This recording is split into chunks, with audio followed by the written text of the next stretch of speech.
আসসালামু আলাইকুম, রোমানা ব্লগে সবাইকে স্বাগতম। সবাই কেমন আছেন? আশা করি আল্লাহ তাআলার রহমতে সবাই ভালো আছেন। তো দেখেন, আজকে আমি হঠাৎ করে মায়ের বাড়ি গেছি। তো গিয়ে দেখতেছি যে কতগুলো রাজহাঁসের বাচ্চা। তো দেখে আমার খুবই ভালো লাগলো।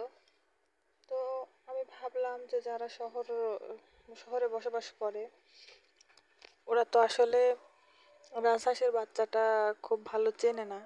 হয়তো বড় হাঁস দেখছে কিন্তু ছোট বাচ্চা তো আর ওরা দেখেনি। তো ভাবলাম যে একটু শেয়ার করি,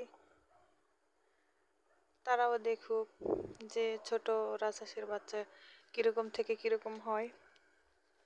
তো দেখেন, এখানে অনেকগুলো বাচ্চা তো খাবার খাচ্ছে। এরা সাধারণত মাটি থেকেই খাবার খায়। এদের প্রধান খাদ্যই হচ্ছিল ঘাস। তো ঘাস খেয়ে এরা বেশিরভাগ থাকে।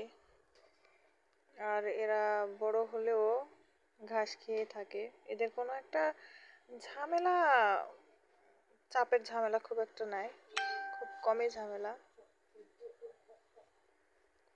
ঝামেলা নাই বললেই চলে। একটু বড় হলে তো মাঠে যদি ছেড়ে দিয়ে রাখেন, আপনার বড় হয়ে যাবে ঘাস খেয়ে।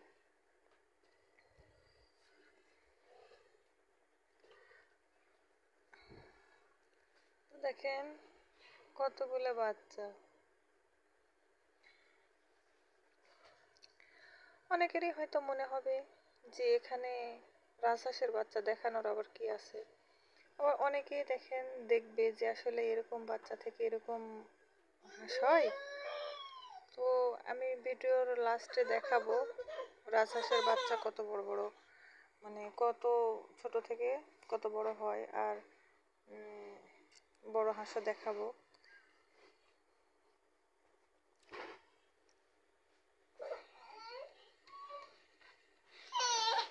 এই যে দেখেন, এগুলো হচ্ছিল আমার মায়ের মুরগি। মুরগি পুষছে। তো দেখেন 4টা মুরগি। এগুলো প্রায় 2 কেজি 2.5 কেজি ওজন হয়ে যাবে হয়তো।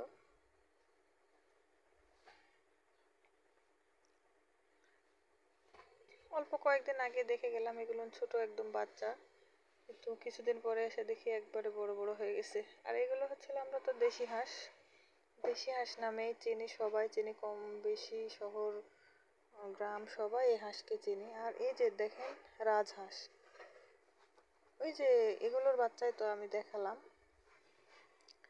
তো এগুলোই হচ্ছে আমাদের বড় রাজহাঁস। তো এই যে দেখেন, বললাম না এদের প্রধান খাদ্যই হলো ঘাস। তো দেখেন, এই যে ঘাস এখানে কেটে রাখা হয়েছে, তো ওই ঘাস খাচ্ছে আর থাকতেছে, কোনো ঝামেলা নেই।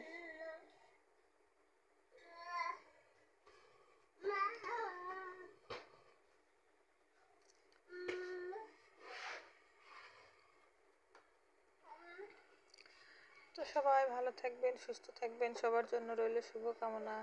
আল্লাহ হাফেজ।